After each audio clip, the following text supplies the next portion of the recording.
You're listening to the Chronicles of a Gooner, the Arsenal podcast. I'm Martin Tyler, and you're listening to Harry Symeou.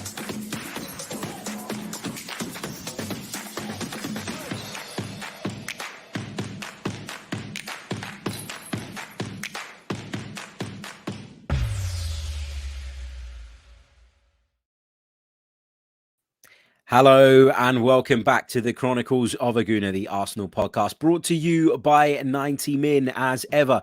I'm your host, Harry Symeou, and on this episode, I'm joined by our esteemed guest, journalist, radio producer, podcaster, whatever you want to call him. The brilliant Mike Stavrou is back with us. How are you, sir? First time I've been called esteemed by someone other than my nan, so thank you very much, Harry. I'm good, mate. Nans love their grandsons, don't they? Especially Greek nans. They can do nothing wrong. They will try to fill you up until you're about 20 stone. Yep. And yeah, you can basically, you're just an angel in their eyes. So yeah, apart from that. Also, though, as well, they'll fill you up, try and get you up to around about 20 stone, and then be the first people to tell you that you've put some timber on. Yeah. It's like, Nan, it's because of you. That's why, because it's the only sort of tradition where, I don't know, but obviously, like, I think the Greek culture where you go for a Sunday roast and there's about 3 other meals on the table as well. And side dishes, which would be main meals to most people. And it's all in the middle of the table. So it's not like you dish up and there's your plate. No. It is a free for all. So that's why. Absolutely. And even when you clear your plate, they still force you to eat more. Are you still hungry? Are you still hungry? No, I'm not, for God's sake. Anyway, we digress, but it was a good digression, I have to say. Before we dive into the show, let me just quickly remind you guys that in celebration of the 3rd year of the Chronicles of a Gooner podcast, we'll be hitting the 3rd year anniversary in January. We're going to be giving away not one, but 2 Arsenal shirts. It can be an Arsenal 2020-21 shirt. Sorry, 21-22. That is the season we're in, right?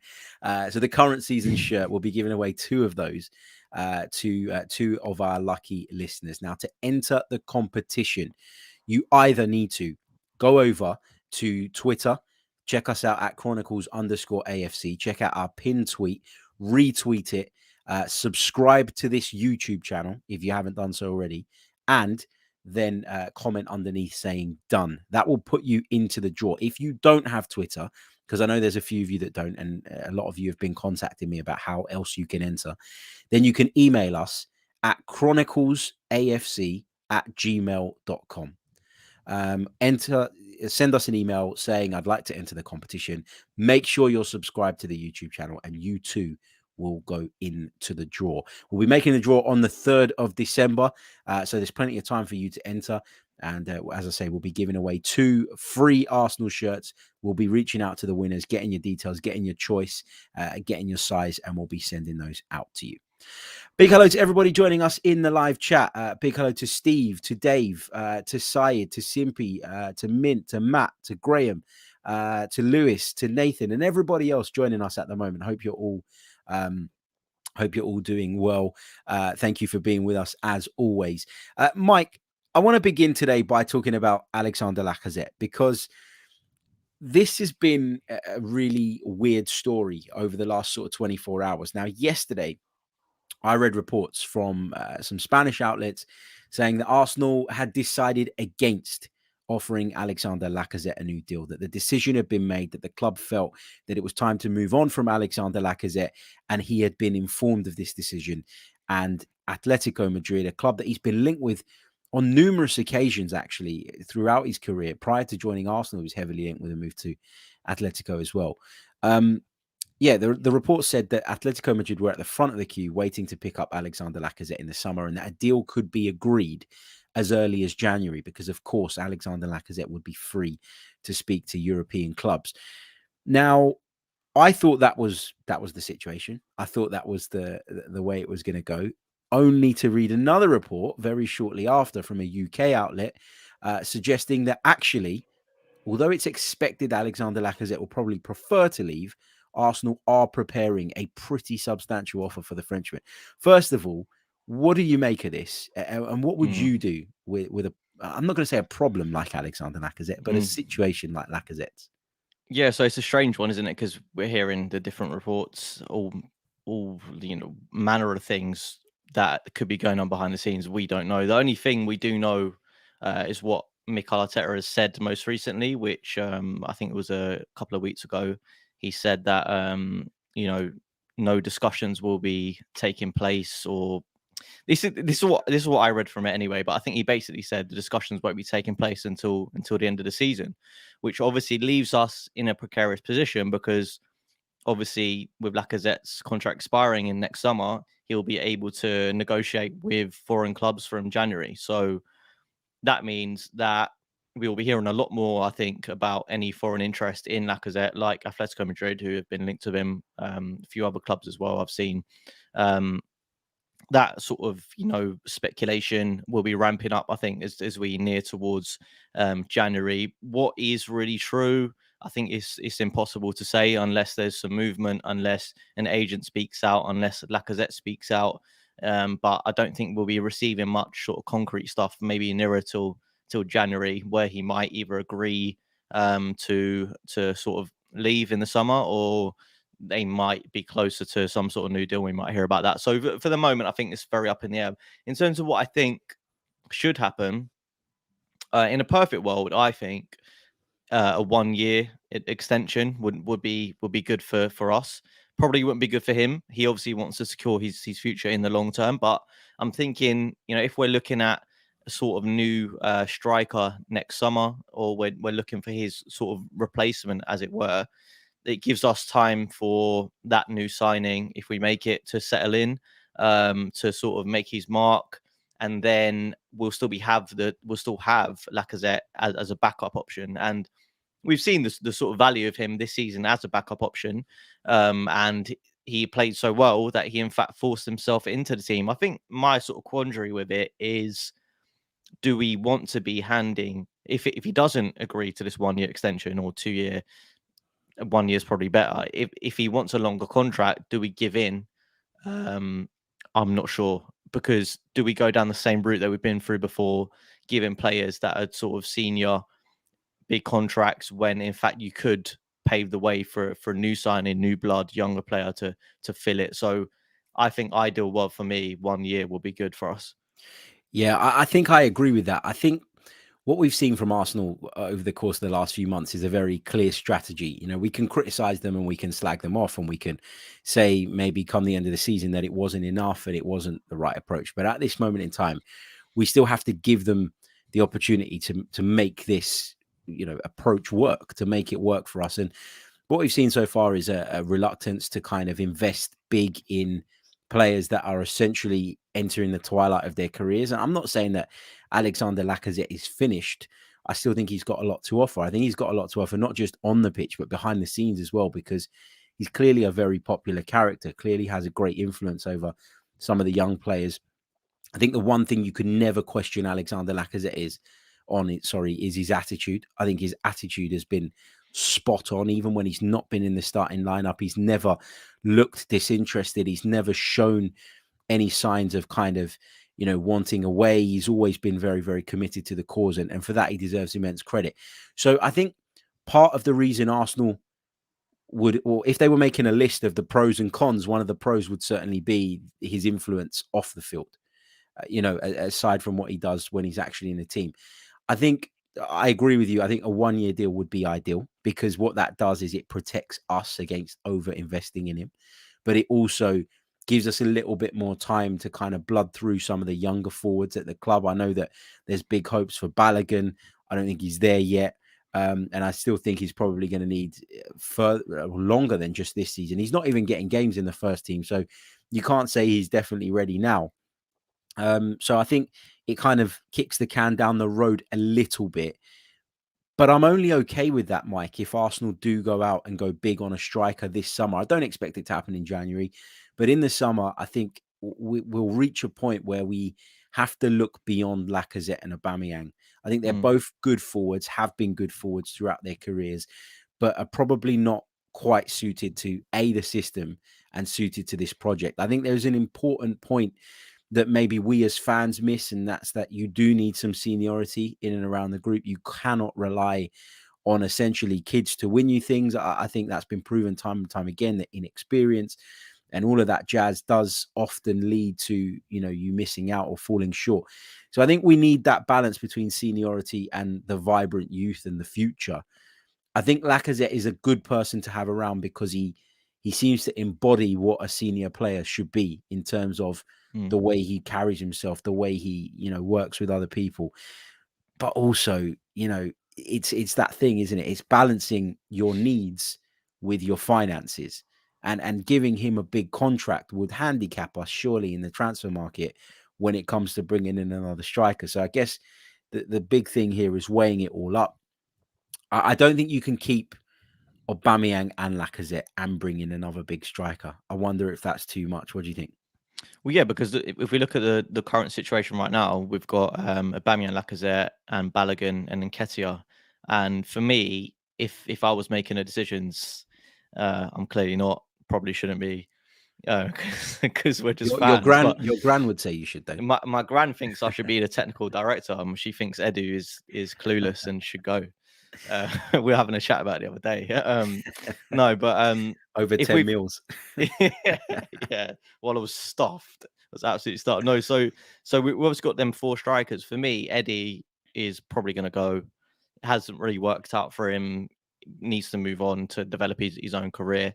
Balogun needs a loan for me, which obviously leaves us with Aubameyang and Lacazette.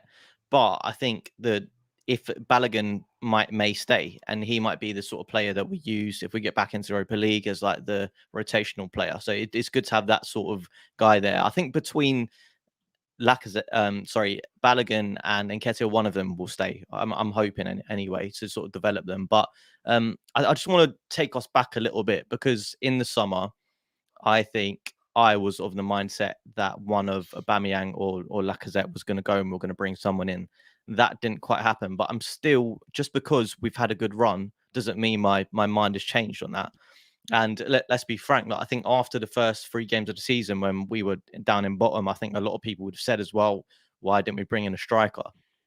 It just so happens that Aubameyang has completely reinvigorated himself, being exceptional after that sort of battering in the first 3 games of the season. And now he looks like the sort of player that we had before. And maybe he sort of extended his lifeline with Arsenal a little bit, and extended his lifeline and support with a lot of fans who are doubting him as well. So we have to, keep with that goodwill, and as long as he keeps producing that, that's when we keep him, essentially. And it's exactly the same with Lacazette. The way I see it is the Chelsea model of giving players who are senior short contracts works, because you keep them on their toes. They don't just relax. They don't turn in loads of bad performances because they know that they're probably going to go. Like, to take like Olivier Giroud, he was like the veteran striker in the team last year. And even though he was in and out of the team, barely played, when he was called upon, he scored, because that's what that does. You know that if you're on a short-term contract, I need to put in everything every single time I play, because I know that my future depends on it. So I think that's the sort of system we need to keep going forward. Who knows what situation we're going to be in next summer? Who knows what sort of performances those two are going to put in over the next sort of 6 months? But it's probably going to be inconsistent. So then we need to make a decision. Where do we go from here? But without doubt, I think we need to bring in a striker next season, because I think we saw in the Liverpool game, Harry, where the deficiencies are. I think they've both been good over the last sort of that unbeaten streak that we were on before Liverpool. But that game really showed against top level opposition. I think Aubameyang was quiet. Lacazette was one of the better players, to be fair, but he's been shoehorned into a number 10 position where our summer signers should be playing, but he's not quite been at it. So it's the short-term fixes we're working with at the moment. So I think there needs to be a long-term plan. Absolutely. Just taking it to Aubameyang for a minute, because you mentioned that obviously he's kind of rediscovered himself. He's been a lot more effective in recent weeks than he had been prior to that. We know that he had a bit of a questionable season last time around. I think the start to the season, people were looking at him and going, well, the same issues are there. I agree with you that he's put a lot more effort in. He's put a lot more work rate in. His goal numbers are better. But I guess with Aubameyang, the question I would have is, we talk about, maybe that kind of surgence ultimately leading to him potentially extending his Arsenal stay. But his contract expires in June 2023, which means going into next season, he'd be in his last season of contract. Isn't it kind of now or never, though? Or when the summer comes, won't it be now or never with regards to if we expect to get anything back from him? We need to do it then. That's gone really quickly, isn't it? They're really, really quickly. Because I think at the time, he was absolutely banging them in. After he won us the FA Cup, essentially, and then we gave him the new contract. But then he went missing for about a year. Like, literally, he didn't really play well for the rest of that season. So was that the contract? Was that saying, sort of giving him this sort of long-term deal, allowed him to relax, allowed him to sort of think, oh, well, I'm here for another 3 years. I've got a massive contract. I'm on loads of money. Is this time for me to sort of, we don't need that. We don't need that. So absolutely, this is the time for him to show up. And I think after the awful start we had, he took that responsibility and said, I've not been myself. The team have been awful. I need to do something. And even just the pressing and the sort of energy and but besides the goal scoring, because he can do that, I see the other elements that I've been impressed with. But we need him now more than ever, because look, I look at the Liverpool game and I think, yeah, he was sort of like, he had that one chance, didn't he? That Alisson saved with his foot, and I think that could have swung the game. And that happens. Strikers miss chances, but I think in those games when the margins are so fine, you need your number one man to step up. And I think both of them, Lacazette and Aubameyang, I wouldn't say they're killers in front of goal. I think they sometimes need a few chances to find the back of the net. I think Aubameyang, he sort of lacked that in his game recently. He was that when he first arrived, but that's sort of gone, unfortunately. So we need to wait up, but we need him to sort of perform, because we're not creating enough chances in order to get enough goals. I think the majority of our chances this season have come from our pressing and energy and turnovers, not that. So we're in a bit of a pickle in that sense, I think, with him.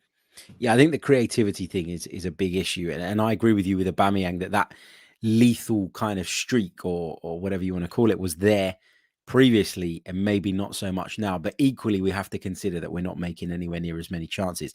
I mean, we're talking about a guy who scored 92 goals in 160 Arsenal appearances. That is very impressive. So I think you're right. I think the overriding issue here is that we're not creating enough chances.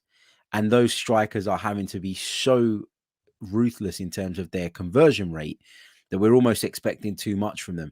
I've said it time and time again. If Arsenal are going to achieve their objectives this season, it's imperative that Aubameyang is as close to being at the top of his game as he possibly can be. I think that's huge. I think it's massive. And I think, what we're seeing with Aubameyang and with Lacazette to a degree is the tactical evolution of the side leaving them behind. And it doesn't mean that they're bad players. And I want to reiterate that point, because I think they are both fantastic forwards in their own right. But, you look at Pierre-Emerick Aubameyang, what is his strength? His strength is running in behind, playing off the shoulder, pulling out slightly to the left-hand side and receiving the ball in those inside half spaces where he can almost Thierry Henry-like try and find the far corner. Those are the things that Aubameyang's really good at. When I think of Lacazette, what do I think of? I think of someone who's very effective with his back to goal, someone who works very hard, someone you can trust to apply a press, somebody whose attitude is spot on. And he's decent in front of goal. He's never been as ruthless as Aubameyang, but he's still got a pretty decent goal record. But what I want and what I think we need is almost a hybrid between the two of them. We're missing one part of our game, and that part is having somebody who can hold the ball up but also run in behind, having somebody who can offer a physical presence in the middle of the penalty area when we are facing those tough teams who park the bus and we're trying desperately to break them down with crosses. I think I've said it throughout the season. If you go back to previous podcasts, you'd have heard me saying the hybrid thing is what we need between those two. And so it doesn't mean Laka's bad. It doesn't mean Aubameyang's bad. It just means that they don't fit the way we've evolved in terms of our playing style.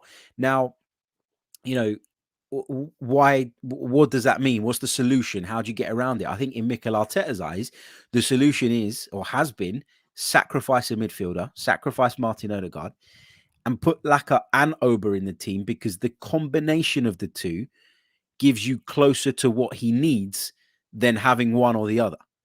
So I don't think it's because, I don't even think it's necessarily because Odegaard's been bad. I think Mikel trusts him. I think it's largely down to the fact that he sees it. He sees it as being, I need some of the skill set of Aubameyang, some of the skill set of Lacazette. Eventually, I want to get to a place where I've got that in one player, but I don't now. And so I need to do this, and I need to shoehorn them both in some way. Previously, he'd have stuck Aubameyang out on the left. We've seen that hasn't really worked. And so he's decided to do it this way. And I don't really know if it's sustainable. Yeah. And absolutely, you got sort of two strikers doing one role, essentially, which then takes out that outlet in the middle of the pitch, because even though Lacazette will offer you that energy and that hold-up play from sort of advanced 10-second striker position, you're losing that other link man in midfield, which is what Odegaard does. Like, if Odegaard is playing in that position where I assume he was bought to play initially in the number 10, he drops deep and gives us more options, links up the play, slows it down sometimes, I think, Odegaard, but he just offers that much more creativity that Lacazette isn't able to offer. So I think there's a real issue there that was exposed in the Liverpool game, because against opposition that I think basically what Klopp said was to Thiago, stick on Lacazette, and that completely nullified him and completely left Aubameyang isolated, which is what we can't do, because, and as you say, Aubameyang is not a player that's going to create chances for himself. He needs it on a plate, or he needs to collect the ball in the half spaces and in between the defensive midfield and the defense, and to whip one into the corner. That's his sort of party trick.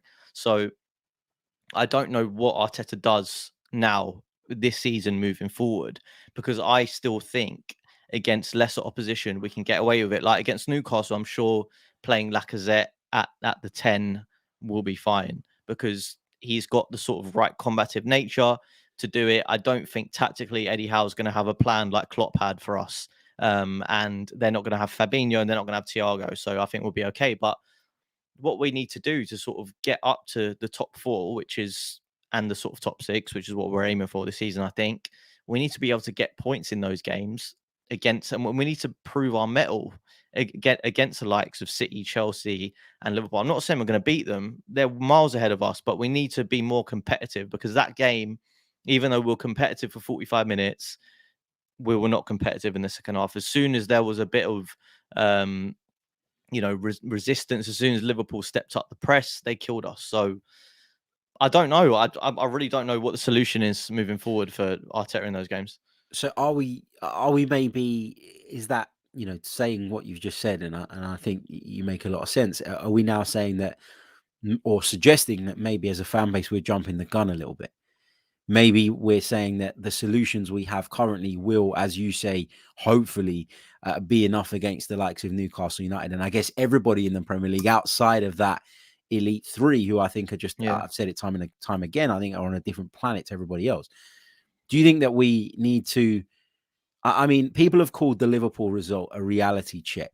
I said that it was a reality check for the people that needed it, but to everybody else, it was pretty expected. Are we saying now that we've got a solution in the Laka Oba thing up front, but it's not something that's sustainable, and it's something that we have to accept we're going to need to work on in the future? It will be okay against certain opponents, and it won't be against the very elite. Yeah, I think essentially it's a stopgap to get us through a period where Odegaard is dropped in form, and I don't think that Arteta has wanted to put him in. Essentially, I don't think that's particularly to do with his ability. I just think Lacazette offers different things. He offers a lot more energy, and he's in better form essentially. So I think that's the reason he started. I don't really think it's anything massively against Odegaard, as you say as well. I'm sure he will come back eventually, and we need him to, because we've lost that creative spark a little bit. And like even in games against Crystal Palace and Brighton over over that unbeaten run. I think those are the games we really struggled, where the teams outfought us and they outplayed us tactically, especially Brighton did. So I think there'll need to be different options in those types of games as well, because it's, the Premier League is super competitive now. I mean, look at like the sort of managers in the Premier League right now. It's just like levels above where it has been in previous seasons. Like even if Pochettino comes in to Man United, like every single game now is going to be a battle. Like playing Spurs as well, unfortunately, against Antonio Conte, I'm not looking forward to that, because that number one, he'll have them fired up, but number two, he'll have them tactically sound, and he'll have a plan for us. So it is those top three teams that we will struggle most against, but I think the challenge will start to spread out again. So it's about what Arteta does to combat that, and basically where we go from here. Yeah, I think the Premier League is getting progressively harder. As you say, there are clubs that, I mean, Aston Villa were in the Championship not so long ago, and they had a huge summer in the transfer window. They gave, Dean Smith very little time at the start of this season to turn it around before pulling the trigger, which shows a ruthlessness within the division at clubs that you wouldn't have traditionally seen it as. And that obviously leads to a need to get results quickly and a need to progress quickly. And I think sometimes we, in our Arsenal bubble, don't always appreciate that. We don't always look at the wider context of the league and look at who we're supposed to be competing against, measure ourselves against the right teams. I think there's this almost, I don't want to call it arrogance, but there is a reluctance to accept that the standard we're currently at now is not where it was under Arsene Wenger in the early 2000s, and that's ultimately leading to loads of us just being disappointed season after season after season. I think for me, and a couple of people in the chat have said that they feel like top four is achievable this season. I mean, I look at the way the Premier League is unfolding at the moment. I don't think that West Ham, and this might come to bite me in the arse, but I don't think they're going to sustain their level. I think as they get deeper into the Europa League, there'll be, the midweek fixtures will be more demanding, and they'll probably drop off a little bit. You've already seen at Wolves at the weekend signs of what happens when a couple of their players aren't quite at the races. So I think that West Ham will probably drop off. Manchester United, obviously, we don't know what's going to happen there. Are they going to hire the right interim boss, if you want to call it that?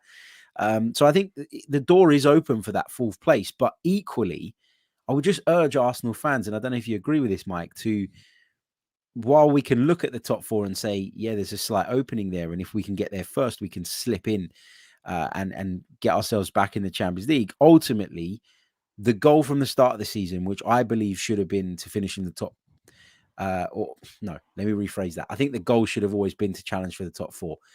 But I think, as I said at the start of the season, I'd be quite happy with a top six finish. And what we need to be careful of doing here is looking at the situation and going, well, the top four is open. But then if we do miss out on it narrowly, I don't think we can throw our toys out of the pram and say, oh, well, we should have got it. Because the narrative can't keep shifting, right? Yeah, no, absolutely. I think top four is a big ask this season, because, the number one struggle we've had under Arteta has been our consistency. And just look at this season already. I mean, 3 defeats, go on a run and then lose to Liverpool. And it's about now finding that consistency and going on another run again. Like, if we put together that run, I'm gonna sort of discount Liverpool a bit, because as you say, for me, it wasn't a reality check. I went into that game knowing that we were going to get outclassed, and even though I was really happy with how we played in the first 45 minutes, and there was lots of encouraging things, because we could have gone there, part of the bus, and we would have learned nothing. We would learn that Liverpool are a much better team than us, and we knew that already. So what we learned was that we can challenge them for 45 minutes. So that is a step up for me. People might hear me say that and say, well, we still lost at the end of the day. But I think you have to take it as, this is a learning experience. This is a young squad. The players in that game would have learned a lot from that game. Nuno Tavares is going to learn a lot from that game. Ainsley Maitland-Niles, even though he came on, I thought he was brave. He will learn a lot. For Emil Smith-Rowe, all these young players are going to learn something. So we need to take that and move forward. And then it's about what we do on this little run now. We've got a few tough games in there. We're going to be playing a reinvigorated Man United. They may or may not have a new manager by then. It's about how we set ourselves against them and the sort of top four opposition. Like I think the sort of teams that are vying for that place, how we do against them, I think that will decide where we end up finishing. But for me, I'm happy with a top 6 finish because we're slowly building, slowly getting there. What top 6 does, it gets us back in the Europa League, gives our fringe players more time, gives us the opportunity of a title, and it gives us the opportunity of getting back into the Champions League. So if we don't finish in the top 4, I'm not that bothered this season because I never thought we would anyway initially, and it will be a massive bonus if we can. But for me, the evolution of the team is on a positive track for now. I'm sure we'll see in the winter period it's going to get tougher, but I'm not throwing my toys out the pram at the moment after that Liverpool game like some fans are, because I just don't think that will define our season. Yeah, nobody sensible should be throwing their toys out the pram. That's kind of the point, right? The people that are throwing their toys out the pram, I think you'll find the direct correlation between the fact that those people have wanted to see Arteta go already. So if you've been desperate to see Arteta go, then you will, even if subconsciously, every time a result like that comes along, overreact. And it's as simple as that. And there's no need for it. Nobody has ever said, not Mikel Arteta, not Edu, not anybody who's backed those two guys in the work that they're doing at the club has ever said that we're at Liverpool's level or that we were going to be at Liverpool's level come this point in the project. So I think, people just need to take a step back sometimes and look at it a little bit more realistically. Just a couple of other transfer rumours doing the rounds, Mike, that I just wanted to quickly get your thoughts on before we take some questions from the live chat. Granit Xhaka has been speaking, and we know that this is going to cause an almighty shitstorm because it does every time he speaks. He said that he's open to returning to Gladbach. Now, let me make this clear. He said he's open to returning to Gladbach once his Arsenal contract ends. But a lot of people are leaving that bit out of the headlines and out of the clickbait titles. It's for me, I don't know what you think about this. It's a non-issue. It's the club where he made his name. It's a bit of football romanticism that he'd like to return there at some point or another. We know he's staying at the club. He's not given any indication in that statement that he's, considering sort of breaking that contract or isn't committed to Arsenal at this moment in time. Non-issue for me. What's your take on it? Yeah, so he just signed a new contract extension, didn't he? Not long ago. So that takes him to what, like 2025? He's got another 2.5 years, basically. It was an addition onto the contract he already had. Okay. So yeah, he's still got a long time, and I personally don't think that he is the future of this club, and I don't think he ever has been. I think he's done a good job for us, but he doesn't go beyond that. I mean, yeah, it's just he would want to go back there because that was the club he essentially made his name, and that's where we got him from. That's where he, So no, I don't have any issue with it. It's obviously easy to misquote, isn't it? It's a bit of like Xhaka wants to go back to Gladbach. Yeah, but no, not a big deal for me. Yeah, I've already seen some tweets. Good riddance. Like as if he's like pushing. People just hate him though. I think we've spoken about this before. With Xhaka, it's personal. I think people have not really been a fan of him as a profile of footballer, and I think this is where, I'm not trying to cuss people out, but I think this is where like the sort of FIFA generation come in. It's like they'll look at his FIFA card maybe and see that he's got like, really low pace, and he's like not the quickest, and he's not good at dribbling, and he's like not the best shooter, and or whatever it is, whatever you're looking at, and they'll judge him and say, like we need a sort of more well-rounded player. But when you look at it, there are things that he does for us that are good, and I think we have missed him. I think the impact has been a little bit less because of Sambi. I think Sambi's done quite well, but we obviously do need that experienced head in the middle of the park. Games like Liverpool, that would have been helpful, but for whatever reason, I don't know, maybe it was the sort of hatred got worse after the sort of the Crystal Palace thing where he was a spat with the fans, wasn't there? And he got stripped of the captaincy. I think that maybe left a sour taste in some people's mouths. So I don't know. I can't speak for others, but yeah, it's personal with him. Yeah, Absolutely, completely agree. Also, Calum Chambers is being linked with a move away, Mike. He's been linked with a move to Everton, who are said to be wanting to pay around about £5 million to bring the player in. Calum Chambers, at times last season, showed signs of maybe establishing himself as a right back. Mikel Arteta clearly was looking for a right back who was kind of in the mold of a centre back as well, if that makes sense. He went for Tomiyasu, who you could argue profile-wise is quite similar to Calum Chambers in that he can play as a centre-back. He is quite big. He is quite physical in comparison to your kind of traditional fullback. But he's obviously been pushed aside. He's obviously really low in the pecking order now. His contract expires as well at the end of this season. I'd be quite happy if we could get $5 million for him in January. Snap someone's hands off for $5 million, I think. He's well behind in the pecking order. To be honest, when you mentioned Chambers, it's like I almost forgot he existed a little bit. Like, no offense, but it's like I've not heard the guy's name for so long. I think he was on like that long list of players that was like linked with a move away in the summer, but since then he's not really entered my mind frame. But yeah, if we can get 5 million, great. But if he stays and sort of saw out his contracts and was there as like a backup, I don't think it'll be the worst in the world. I think he's, for me, like personally, I'd rather play him than Cedric at right back. I think he offers a little bit more. He's a bit sort of more physical. His delivery is better. We saw that in the Europa League quite a few times last season. His delivery was pretty good. So I think if it was a choice between them two, it probably isn't because of the different contract lengths. But I would keep him over Cedric personally. Really, I slightly disagree. Yeah. I think I'd stay with Cedric. It's hard because I think that Calum Chambers had some really good games where he was like doing everything. He was bombing forward. He was all action. He was putting some good deliveries into the penalty area. But also, he was quite defensively solid. But then he had some real stinkers as well. And I just think, for me, Cedric gives you more going forward. I think he's got a better delivery. I think, Really? I really do. I think Calum Chambers, had these kind of freak games where like everything he hit was perfect. But I think over the course of a season, I do think Cedric's got more quality with the ball at his feet. But I also think he lacks a little bit defensively, lacks a little bit physically at times. And I don't know. I don't know. Cedric for me is just a disaster waiting to happen.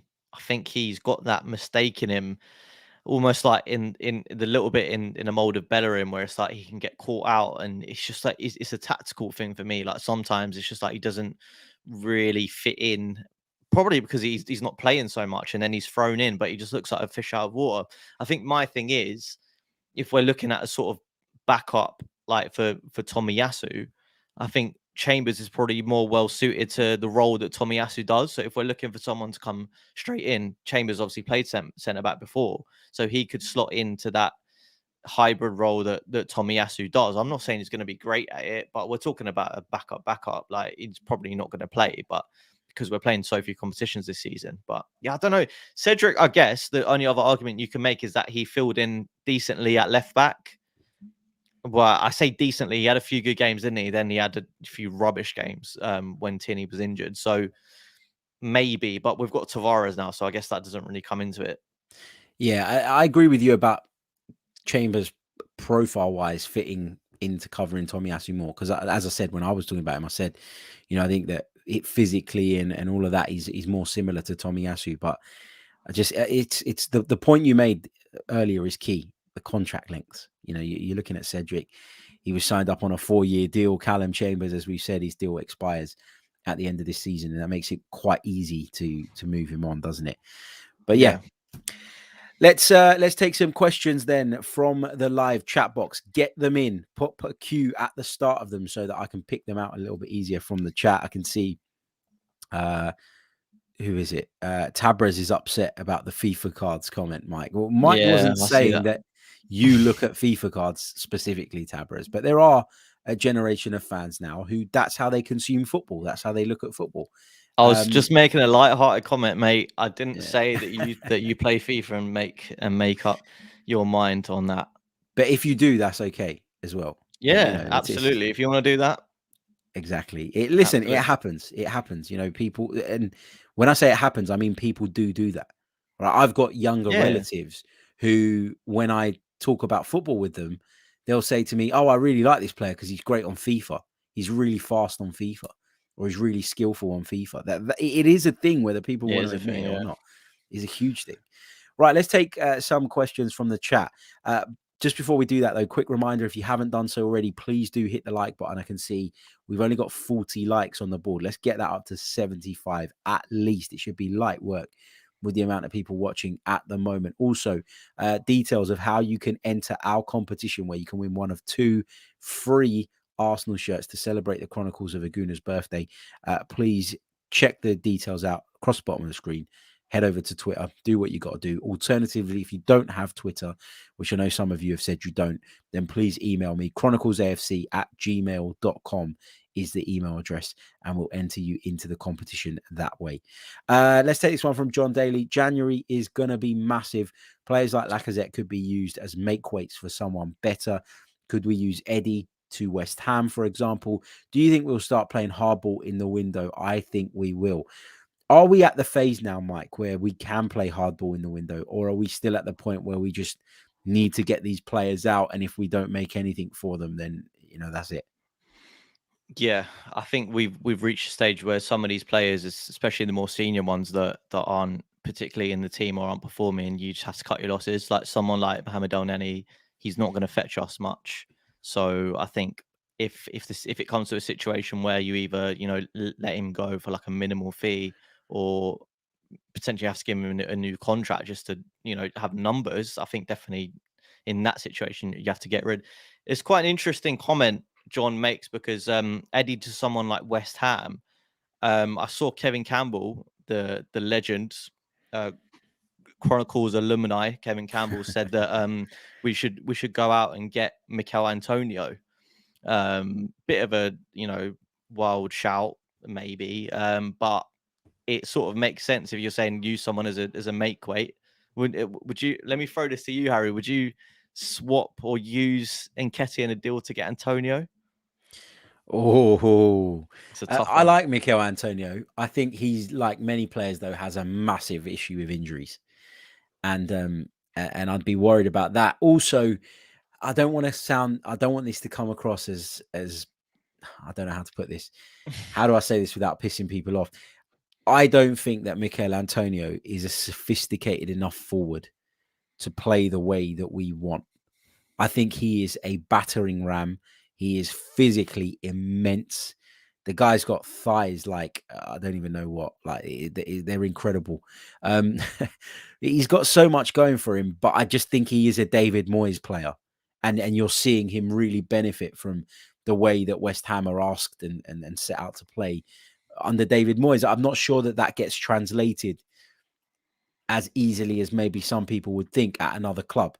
So I wouldn't be pursuing Mikel Antonio, but I'd rather have him than Eddie Nketiah, if that answers your question. Yeah, no, it's a good answer. I mean, I was shocked when I saw Antonio's age. I can't believe, I think he's 31.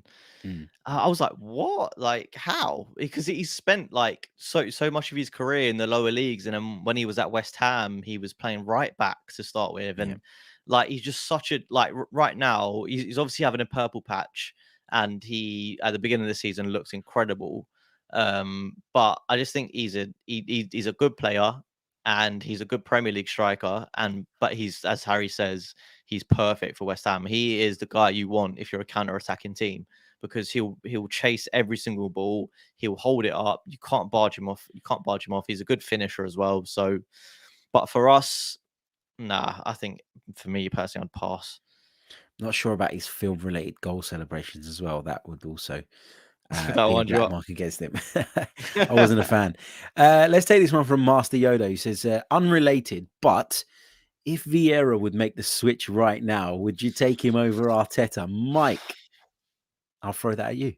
I don't even know what to, I don't know what to say to that. It's just like the most hypothetical question you could ever throw at me. No,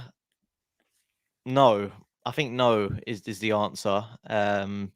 For me, it would make no sense to get rid of an inexperienced manager for someone who's still relatively inexperienced. He's had a few more years managing, but really, he was at New York and then he was at Nice where he didn't do too well, and now he's only in his first season at Palace. So no, I don't really think that would make much sense. I think we need to stick with Arteta until the squad is in a much better shape, until we're back in the Champions League, and then maybe in a few years the situation might change and we might need that sort of really elite manager to sort of push us into the upper echelons. But right now I think Arteta's the guy. Yeah, I'm still relatively hopeful that Arteta is the guy, but also with Patrick Vieira, who I think, by the way, has started the season incredibly well.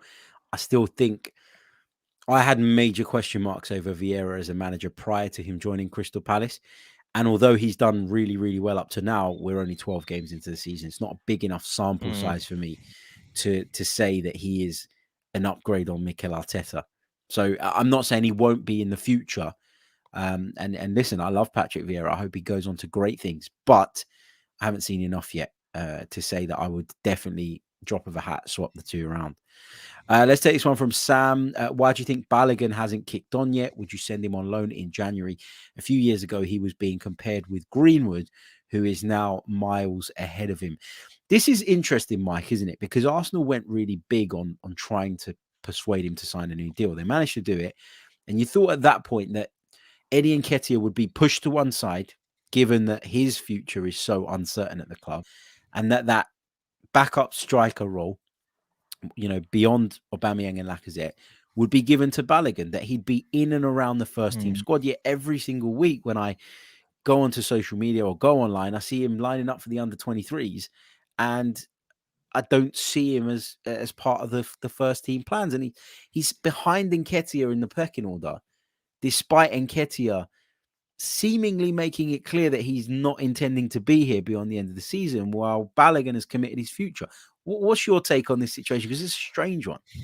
So I think this sort of Greenwood comparison, I don't know where that's come from, but I think if you are a player as special and talented as Mason Greenwood, you will get your opportunity no matter who's in the team and ahead of you, no matter what sort of form.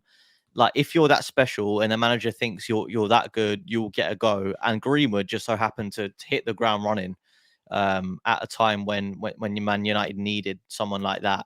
And he's just been since then growing and growing, and Greenwood is a special talent.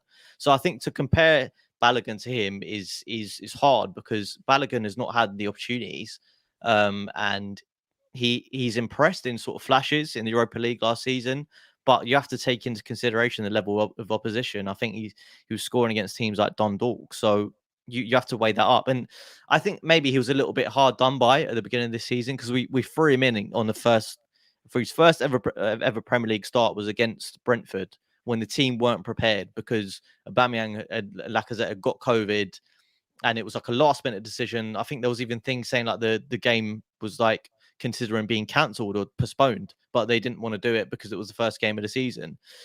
So the fact that he was thrown in to the Lions' den essentially was hard, and I'm not surprised that he struggled.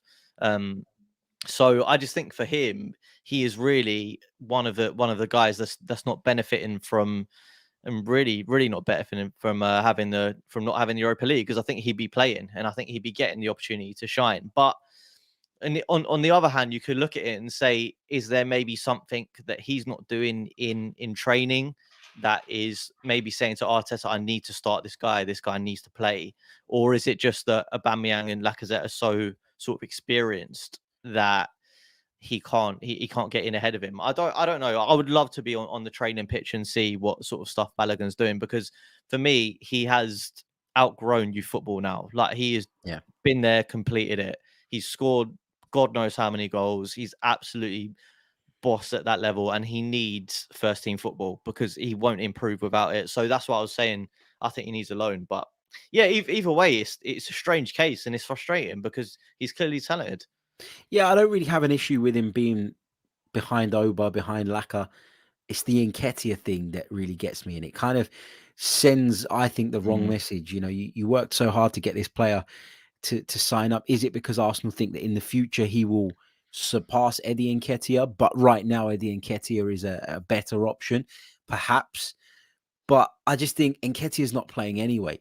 So why not at least send the message and give the young lad the confidence boost to say, or that says that, forget Nketiah, he's not signed a new deal. You are the next in line. You are the man that we're going to be building on. And that's the bit that, you know, and I totally agree with your point about the Europa League. I've said that time and time again this season, that where there are players who are missing out on potentially, you know, at minimum 6 games, 8 games, 10 games that they would have definitely played in or had an opportunity in, which can be invaluable. And without that Europa League, we're seeing lots of people suffer. The second choice goalkeeper at the moment, which happens to be Leno. Gabriel Martinelli's another one who could really benefit from that game time, but it's just simply not there. And that for me was why when people were saying, oh, you know, we're out of Europe and we're not going to, you know, we're going to have all this time to focus on the Premier League. I did see the advantages to that, of course, but there are major disadvantages as well. And this is certainly one of them. We've only got time for one more question, but this is a fantastic one. So apologies if I have skipped some of them out, but I really want to pick up this one from Pat Moyles. I think this is a wonderful question. If you could draw a timeline, where do you think Arsenal are in the change process that Arteta and Edu are planning? This is a really, really good question. I like this. How would you describe the timeline, I guess, Mike, and where would you put us on it? I think we're sort of just shy of the halfway point. Actually, no, I'm going to dial that back a bit. I'll go probably about 25% of the way, because I think the big sort of massive step initially was getting the favour of some of the fans with the FA Cup, which sort of gave him the time. Because I think if he wouldn't have done that, I think the pressure would have been huge on him. So I think he bought himself a little bit of time, and then the next step was to reshape the squad, get rid of some of the players that shouldn't be there, essentially, like some Mustafi, Socrates, Mesut Ozil. That was the next stage. And then now I think we're coming into the phase where we're developing our young talent. That's quite a big bit. And we're also trying to trim down the squad and get better first team players in. So that's why I say 25 to 30%, because I don't think we will challenge for the top 4 this season. That's when I think we will be sort of more like 50-60% of the way there. And I think the sort of ultimate aim will be to get sort of more competitive. I'm not saying title challenge, no way, but I think the sort of ultimate thing will be to closer to those sort of Chelsea, Man City, Liverpool, and putting in, you know, better performances against them, beating them on occasion, and looking like a serious team, staying in the Champions League every season. I think that's the sort of thing. So it's a bit of a shame, because I think after what it's been like almost 2 years now, you'd want to have kicked on a bit further. But I think that's just the situation. That's the enormity of the task Arteta found, and I think he knew that when he signed up. But I feel like the direction of travel is positive, but maybe we're not as far along as we would have hoped at this stage. Yeah, good answer. I would say that we are.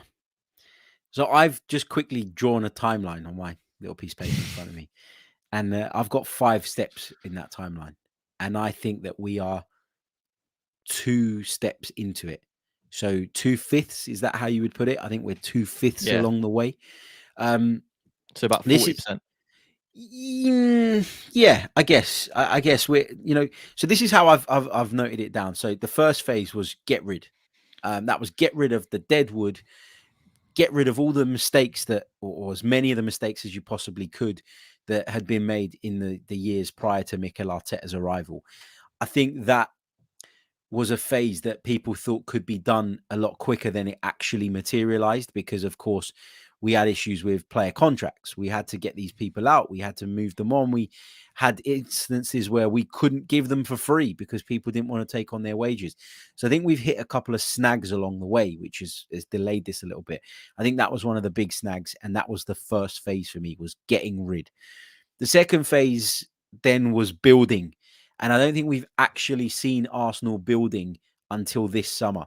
I think the prior transfer windows that Mikel Arteta had, with the exception of Thomas Partey and Gabriel, who were big signings with a view to us, pushing on and being part of the plans moving forward. I think other signings like Pablo Mari, like Cedric, those signings were like Willian, were done to try and plug holes and try and boost us in certain areas, and were squad signings ultimately. I think the next building phase, because I think it's more than one, you need more than one season to build, I think will be next summer. So not January, forget that. I don't think you can do enough business in January, given the investment we made in the summer as well. I think next summer is another building phase. Then the next phase for me is pushing on and challenging for the Champions League. And I mean seriously challenging. I mean being there or thereabouts for the entirety of the season and having a good chance of qualifying for that. And then the phase after that, which is what Arsenal want to get to. And this is the hardest bit to crack, because there's no guarantee that there's no right. We don't have a divine right to be in the Champions League. But the last phase, and where I'd say that Arteta would have done his job, would be to say that we are regularly in the Champions League again and have established ourselves again as a Champions League force. That's the fifth step. I think we're still on the second step. I think we've built well in the sense of we brought in some good players. There's still players, as we've talked about on this show and in previous ones, that need to go, that need to move on. And again, that delay that we keep seeing in this entire process is largely a consequence of the fact that we can't get rid of some of these players. But I still think we're going to need another window, another big summer. Maybe not as big in terms of the volume of players that we bring in, but we need quality to come in. And we need that next summer, I think, to almost build on the foundations that have been laid this summer, push on, make a few upgrades, make a few adjustments, enhance the quality of the squad, not just the first 11, because if you want to get back in Europe, you need a squad. I don't think that our squad now is where it needs to be in terms of strength. I think it is where it needs to be in terms of numbers, but a lot of those numbers are hangovers from years gone by. So that's where I would say we are, two-fifths of the way through this process. But what I would also just quickly reiterate, that fifth step of establishing ourselves as a Champions League club year in, year out again, it's much harder to achieve than it was when Wenger did it because of the competition.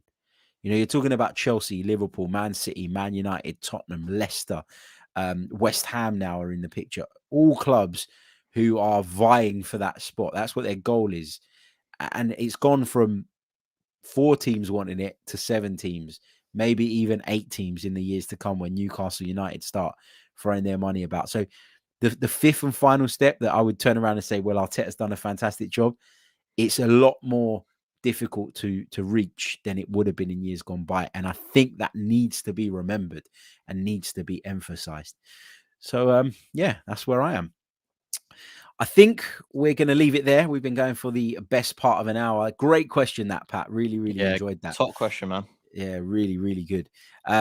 Lots of other great questions too, but unfortunately we didn't get around to picking them up due to time constraints. But we will be back very, very soon with more. You can join me later on another live show where I'll be joined by Sophie Nicolau from the Highbury squad.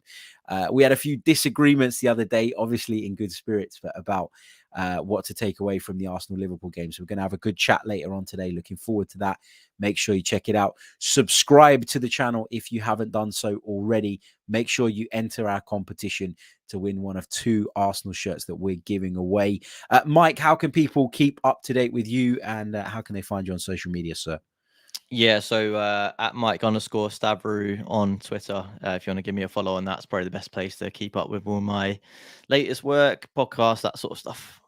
Brilliant stuff. Make sure you do head over and give Mike a follow. Make sure you hit the like button on your way out, and we'll be back very, very soon with more. Until next time, goodbye.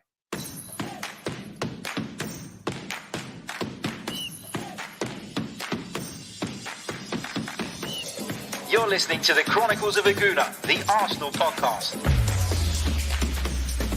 I'm Martin Tyler, and you're listening to Harry Symeou.